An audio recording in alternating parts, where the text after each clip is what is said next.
Channel. દરેક જણ સાબુદાણાના ફરાળી વડા તો ખાધેલા જ છે. હું આજે તમને સાબુદાણાના ફરાળી ભજીયા બનાવવાના શીખવાડું છું. જો તમને મારી આ રેસીપી ગમે તો એને લાઈક કરજો, ચેનલ સબસ્ક્રાઈબ કરજો.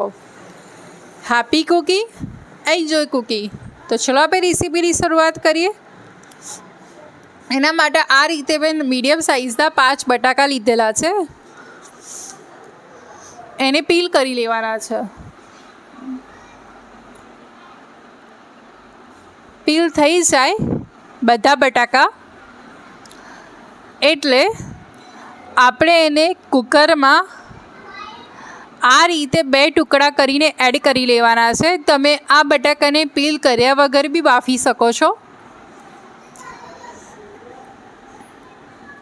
હવે 1 ગ્લાસ પાણી એડ કરી અને 4 વિસલ બોલાવી લેવાની છે. હવે આ રીતે વાસણમાં 4 કલાક પલાળેલા સાબુદાણા એડ કરવાના છે.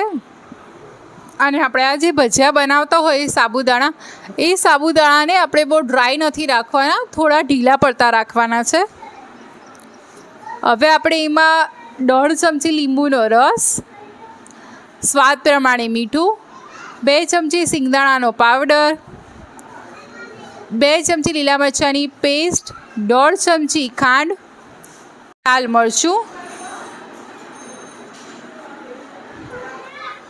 1/2 ચમચી જીરું પાવડર, થોડા સમાયેલા ધાણા અને બાફીને મેશ કરેલા બટાકા એડ કરવાના છે.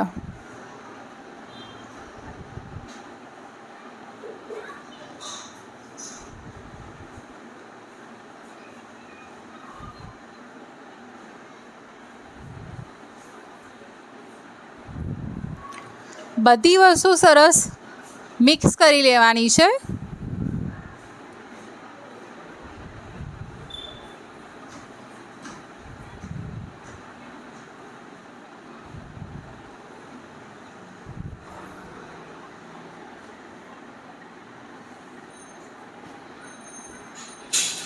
આપણે જોઈ શકીએ છીએ કે મેં બધી વસ્તુ સરસ રીતે મિક્સ કરી લીધી છે. અને આ મિશ્રણ આ રીતે ભજીયા વડે હાથેથી એવું રાખવાનું છે. હવે આપણે ગરમા ગરમ તેલમાં આ રીતે ભજીયાને ઉતારી લેવાના છે.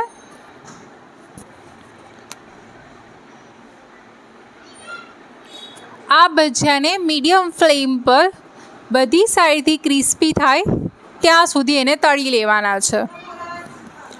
જો ઇન કેસ તમારું આ મિશ્રણ બહુ જ ઢીલું થઈ ગયું હોય તો તમે કાં તો એમાં બાફેલા બીજા બટાકા એડ કરી શકો છો, કાં તો 3 ચમચી આપણે જે રાજગરાનો લોટ યુઝ કરતા હોઈએ છીએ ફરાળમાં એ લોટ એડ કરી દેવાનો છે.